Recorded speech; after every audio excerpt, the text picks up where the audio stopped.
Welcome, YouTube friends and family, to today's Depression Era edition, not depressing, of the Wellness Homesteader. So if you're brand new to my channel, my name is Kym. So glad that you've stopped by. Don't forget, if you haven't done already, to hit that subscribe button. Ring the bell to be notified of all my new uploads. My upload schedule's been a little irregular because I've been having some health problems. So let's change gears before we get into today's content. I want to thank all of you who've sent me so much encouragement. I want to tell you that my problem is not gone. Okay, let me not exaggerate here. But I'm having some better days than I did there for a while. I think I kind of got in my own head about, oh Lord, it's bad and it's never going to get better. And worrying about maybe pushing myself just a little bit. Not to the point of exhaustion, not to the point where it's going to affect my heart more. But I do also have some good news. And thanks to all of you who shared this in your comments. You know, I did not get what the cardiologist said, and I should have asked. And, you know, sometimes as a nurse, you're like, I should know what that word means, and I don't. And he said, we were talking about the stress test. And I was like, I will do my very best, but there's no way I can get my heart rate up to 140 for 6 minutes unless, you know, the Lord intervenes, because I can't go up a flight of stairs without needing to sit down. So he didn't even put in for a standard stress test. And he kept saying Lexiscan. Well, I thought maybe that was like, you know, the name of their little scanner, you know, their heart scanner thing, like, you know, Rosie the Robot, Lexiscan. Lexiscan is actually a medication they give you to do the chemical stress test. So I wondered, I've made my appointment, and y'all, it's unfortunate. It's April 4th. There's nothing I can do about it. I am on a wait list, so that's good. I think I'll be okay until then. If I were to have any kind of, like, you know, massive chest pain or anything like that, I will go to the ER, or I will call an ambulance, and I'm not too proud to do that because I've had to do that before. With a kidney stone, with a couple things. So anyway, it said 4 hours for the test. And I'm like, if they think I'm gonna walk on that treadmill for 4 hours, I got another thing coming. So finally I had the idea, okay, let's look up the word Lexiscan. So that is the medication. To me, it sounds like a procedure, but it's the medication. So I apologize, y'all.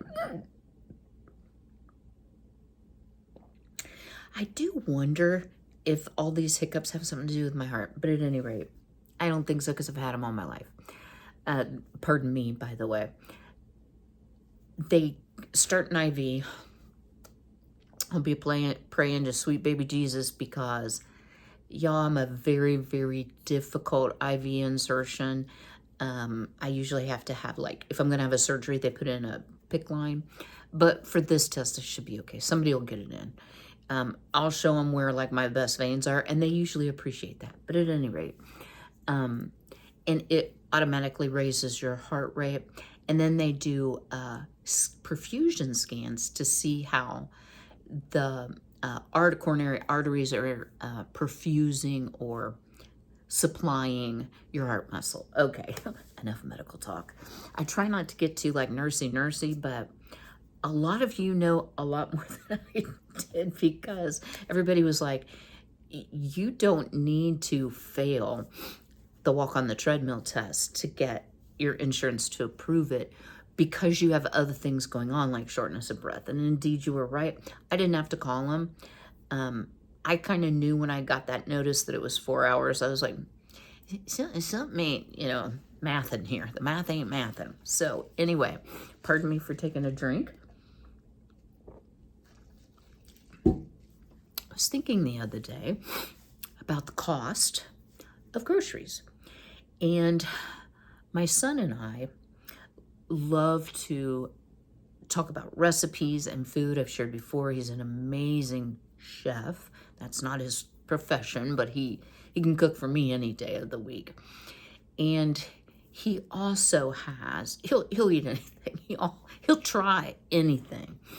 If he hears about a new variety of fruit or vegetable, he'll be calling me saying, Mom, you need to grow these. And I'm going to have to get back with him because there's a new one he wants me to grow that's a cross between a cucumber and a honeydew. And I am going to try to plant some seeds since I finally got them ordered. Anyway, and I started thinking about when I was growing up. I was born in 1961. We didn't eat out. I was a young teen before I ever even had pizza, if my recall is right, guys. And I'm not trying to be dramatic or whatsoever. When you lose weight, even your rings get loose. Did you know that? Like, what? So I thought, well, my dad was born in 1932. My mom was born in 1935. My mom's parents were local. They moved them up from Kentucky. So I had a lot of contact with them on a regular basis. My dad's folks were in Kentucky. After my grandma died, my grandpa lived with us, but, primarily in Kentucky. And so I started thinking about how did they feed all those children? Now, Mom, there were only 3 kids, but Dad, there were, 7 to 10, because not all the children made it into even teenage years, because of different health issues, back then. And I was like, they had to be doing some Depression era eating. And even when my grandma that lived up here cooked, her food was so delicious, y'all. I wish I could cook like her. But I started thinking about what my mom made because we didn't go out to eat. And what I realized is my mom did a lot of Depression era cooking when I was young. Now, once I got to, I'll say my teenage years, probably financially a little easier on my parents. It's hard to raise kids. Kids can be expensive. And my dad was very frugal and very set on getting the house paid off and such and such and such. Anyway, so I came up with, from watching some different videos, etc. Excuse me, y'all. Pardon me. 20 cheap recipes that came from the Depression era. And I thought, well, if nothing else, maybe y'all would be interested in taking these concepts or be like, oh yeah, I used to make that. I just don't make it anymore. Or I've never tried that. That sounds really good. A lot of it involves like cornmeal and cornbread type things. So let's start with number 1, stone soup. I'm sure you've all heard the story that there was like a hobo and he had a stone and he was going to make stone soup. And so he went door to door and asked each person for one thing. And then he had a rich, delicious soup or stew at the end of it because everyone gave a little. But actually, back in the Depression era, they used like scraps of onions, even onion peel, and to thicken it, they used potato peels. So there's a lot of onions, potatoes, and cornmeal in these recipes. If you had a soup bone, throw that in. But the secret to the stone soup was cooking it low and slow for a long period of time to develop the flavors, to thicken and richen it up. So make you some stone soup. Stone is optional, I will say. Second idea, hot water cornbread. Now that sounds kind of gross, but it's really not. It's cornmeal, boiling water, and salt. And you mix that up, and then you fry it till it's crispy. So it puts me in the mind of kind of a hush puppy without the onion in it, because I'm used to onion and hush puppy. And it's usually served with beans. So if you're looking for a meatless meal, you might want to try some hot water cornbread and soup beans. We certainly ate our share, and I love beans and cornbread. I don't ever remember being tired of it. One of my son's favorite things is soup beans. Now, he likes sweet cornbread, which is fine. I can make it either way. I prefer bitter or what I consider to be Southern cornbread, but then a lot of people say Southern cornbread sweet, so whatever your fancy is. Third idea, egg drop soup. Now you've probably, if you've ever eaten at an Asian restaurant, you've probably had egg drop soup, but it's one egg, like beaten very, very well, and then streamed in a very thin stream into some hot broth. So when you have that leftover stone soup broth, you can add an egg to it. And one of the things that it said was, instead of having to have 2 eggs for every person, with the price of eggs right now, I know it's very expensive. I feel like my girls are laying golden nuggets out there.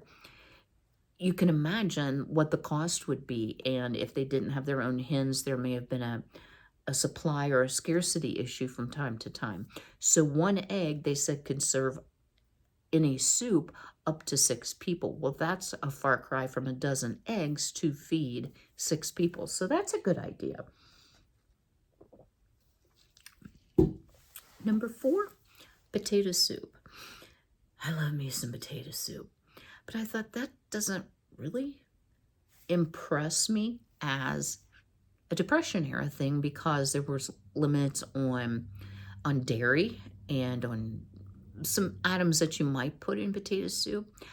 But in this version, instead of using cream and butter to richen the soup, they simply cooked down the potatoes. So it wouldn't be as many chunks. So you could take half of your potatoes, cook it down so it thickens and up that broth so that it's very creamy, and then cook some more potato chunks so that you have a texture variety. So I thought that was very, very neat. One of the things we had a lot, oatmeal meatloaf. So I'm really sorry, Mom. My mom's meatloaf, the worst. And she would say, I am awful at making meatloaf. Well, my dad liked meatloaf. He was kind of a meat and taters guy. And it was flavorless and off textured. My mom was an excellent cook, but ooh. But I have made meatloaf by using oatmeal, and a lot of the Depression era strategy was fill bellies. So take a small amount of meat, not meat at every meal, and stretch it by being creative, i.e. adding oatmeal, to fill up the bellies, still have that flavor of meat. So there's an idea. If, like me, you can't believe, pardon me, the price of ground beef here.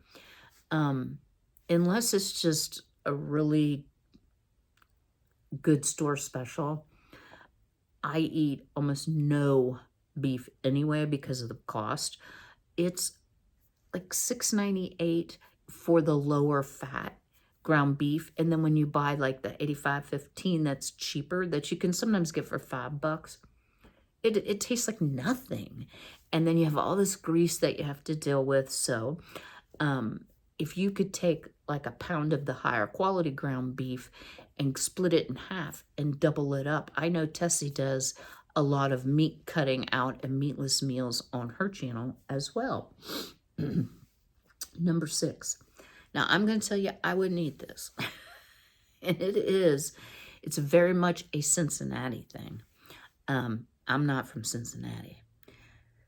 I don't even live near Cincinnati. Scrapple. So what it is scraps of pork, cornmeal, and spices. And they kind of loaf it up and then chill it and then slice it and fry it. So by pork scraps, it's not the prime stuff you would eat. Lots of fat. I would always say snouts and tails, maybe not necessarily that, but... And here I see them eat it with syrup on it. So if you like scrapple and you haven't made it for a while, that might be an idea for you. Number 7, one of my favorites.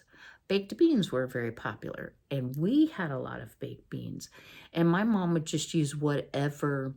If she had bacon, she'd put bacon in it. If she only had bacon grease, it'd just have bacon grease. Wonder why my cholesterol's always been high. And then, of course, your navy beans, ketchup, and molasses was another thing that was commonly used because of the rationing on sugar. tomato sauce if I didn't say that, and some mustard. And I love baked beans.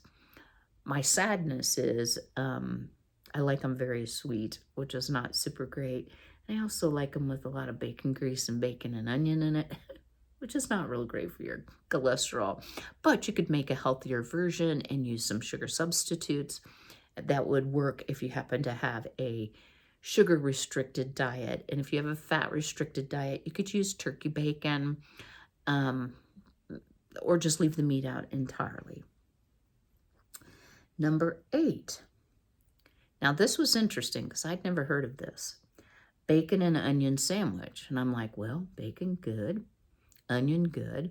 But the idea was 1 piece of bacon, and you'd fry it up, and then you'd have the grease, and then you caramelize like a lot of onions in that grease and mix it all together, put it on bread, and then grill it like kind of like a grilled cheese.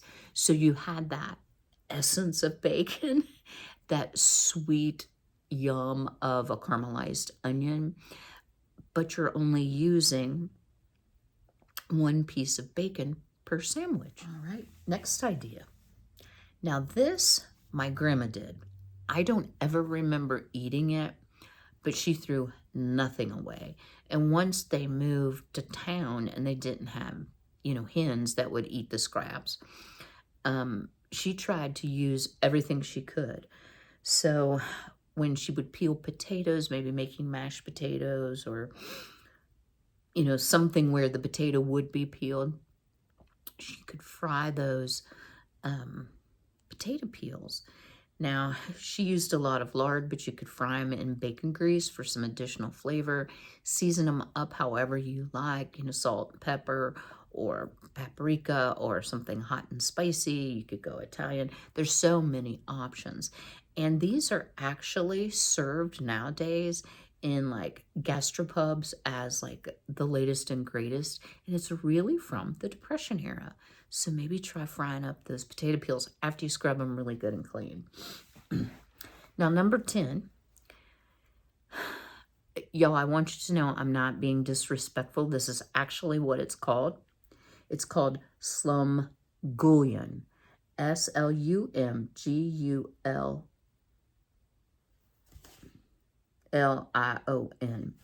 And it is what I would call goulash. It's a stew from hamburger, tomato, and usually elbow macaroni. Just some kind of a tomato-based broth. And sometimes they even added stale bread because that would bulk it up. The bread would kind of cook down and thicken it up. And again, cooked low and slow. I am not a pasta fan. I eat very little pasta, which is kind of good because of the carbohydrates. So this would not be my first choice of the 20, but I think it does have a place in our kitchens today, especially if you have to feed a whole bunch of people and you're a little limited on funds or supplies. Y'all, I seriously thought about making this for this video. I actually have made it before. It's called Wacky Cake. It's a Depression era cake, and it is a chocolate cake made without eggs, milk, or butter. So with eggs being so pricey right now, and butter, and I assume milk, but I don't buy cow milk as a general rule, this is a good option to have. When I made it, it was delicious. I could not tell that it was anything but a chocolate cake. It uses vinegar and baking soda to make it rise and that lightness. You could make frosting for it if you'd like, or I preferred it with just a little powdered sugar sprinkled on it because sugar makes everything better. Number 12. This is not one of my favorites, but it is a good use if you're like, I just always have I can't get through a loaf of bread. What do I do with it? Well, make bread pudding. Back in the day when I used to have cable and I would watch Chopped, I loved that show where they get ingredients and they have to make it into something, and it'd be like, in your basket you will find Tic Tacs, pickles, and sow's tongue. You know, it would be really weird stuff. And they'd come up with some good ones. But a lot of times they would just make a bread pudding for the dessert round because savory was more their wheelhouse than the sweet. And then sometimes it was ice cream, but it's still bread, milk, eggs, sugar, and vanilla. I don't like, that's why I don't like pancakes. I don't like soggy bread. And that's what it puts me in the mind of. Maybe I've just never had it made right, but it's not something that I would eat. I also don't care for custard. And I know this isn't about me, but it would be a good use. And I know Jessica over at Three Rivers Homestead, she makes a lot of them and her kids just eat it up. You know, they have hens, so it's a good way to use up eggs. And then if they don't get through their bread, good way to use up bread as well. Now this I would like, molasses cookies. So when sugar was in short supply, y'all, if I ever bust out with a bad word, I'll try to edit it out because sometimes I get tongue-tied. I love molasses. That's just the way it is. And in the county that my parents were born and raised in was Morgan County, Kentucky. It's in eastern Kentucky. They had a sorghum festival. Well, it's sorghum molasses. And they had some of the best, I love molasses, some of the best desserts. Apple stack cake was my absolute favorite, but I liked a good molasses cookie. My dad got heartburn from molasses, but he would eat them. But he'd always be like, oh, that gives me the heartburn. Funny things you remember. But one of the good things about molasses cookies, it was, you know, a lot of spices and such to make them flavorful, kind of like a gingerbread. Very high in iron, so had a nutritional value to it as well. Number 14, love this. I can remember my mom making it, but it was not her favorite. And that's rice pudding with raisins. Love me some rice pudding. And I've made that on my channel. It would be in my homemade foods playlist. Number 15, potato and onion pie. Pie, good. So as you see, they would try to take dishes that would be hearty, so you're going to have the crust, pardon me, y'all, and the filling nature of that plus potatoes, and then they would flavor it with onion. I think that would be delish, but I can't say as I've ever had a potato and onion pie. Eggless pancakes was another one, and it was kind of built on the principle of the wacky cake. So they used baking powder. I said baking soda before. I meant baking powder and vinegar to make them light and fluffy. When there was no egg, you know, to add that richness and maybe lightness to the pancake. So very ingenious ideas that our ancestors used. Now, Johnny cakes. Johnny cakes are like a cornmeal flatbread that's fried. That's so good. You know, some of these you may be like, well, I'm not going to eat that because it's too high in fat. But, you know, things in moderation might work for you. Maybe you can shallow fry and not so much deep fry. Use a neutral oil like avocado, something a little more heart healthy than the lard my grandma used. But I will say one thing, y'all. My grandma nor my grandpa died of heart disease. My grandma, unfortunately, her had a rupture in her intestines. I'll just leave it at that. And they didn't get her to surgery in time and she passed away. My grandpa was a very non-compliant, insulin-dependent diabetic. And he died from complications from diabetes. So he didn't, while he didn't have heart disease, like heart attacks, he had the strokes and things much like my mother did. And he wasn't full on dementia. Well, okay, sometimes he was, but he's a little bit on the senile side. So yeah, kind of sad. But anyway, number 18, best thing on the list here, biscuits and gravy. So I didn't realize this came out of the Depression era, but I grew up on biscuits and gravy. And I always tell my doctor when, you know, they do your cholesterol and it's been so good, I'm like, yeah, I miss my gravy. And my son is like, I don't understand gravy. And I'm like, you grew up on gravy, but he doesn't love it like I do. So biscuits and gravy is generally a small amount of sausage or meat to flavor. I've seen people use a little bacon, a little sausage, a little onion for flavoring. You make a roux with the fat that comes from your meat with a little bit of flour, add your milk, make your homemade biscuits, and voila. Really, really filling, and has a lot of depth of flavor. Even though the biscuits can be a little on the bland side, gravy can be fabulous if it's made properly. Some salt and pepper. Number 19, and I'm actually going to be doing this. I forgot all about this. We had potato pancakes all the time. So my mom made a lot of mashed potatoes. Now, latkes are usually the shredded ones, like coleslaw shred size. And, you use egg and flour and fry them up. But my mom did it very differently. She would just take leftover mashed potatoes. We didn't always have eggs. We did not have hens. I did not grow up the country life, believe it or not. I grew up in suburbia, so we didn't have that. We had a big garden, but we didn't have animals. And then she would just work flour into it and then pat them out into patties and fry them. They're so delicious.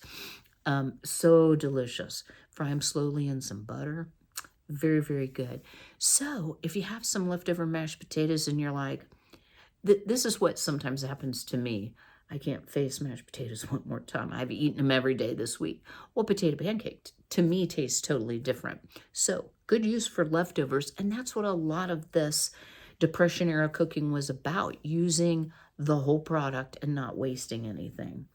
And then the last one, which is kind of like the scrapple without the pork, is cornmeal mush.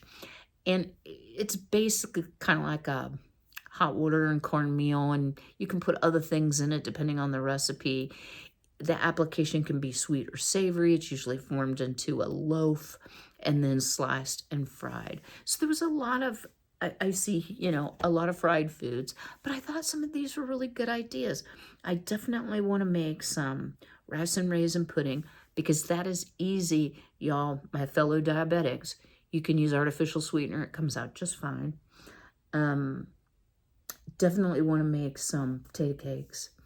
I'd love to have some biscuits and gravy, but my cholesterol said no. So I wouldn't mind having some potato soup as well and try that method of half cooked down potatoes to cream it up instead of adding a bunch of butter and cream. It's going to be lower in fat and healthier in the long run. All right, guys, I hope you've enjoyed today. I am really, really trying. I won't push myself beyond what I can do because that's all I can do. Oh, my word, it's driving me crazy. My ring is turning. I did, y'all. Y'all want to see this? Yuppie, buddy. I'll be dropping this off at 9 o'clock to my tax accountant, and then he'll do my taxes for me so I don't have to worry about it because I have a side job with YouTube.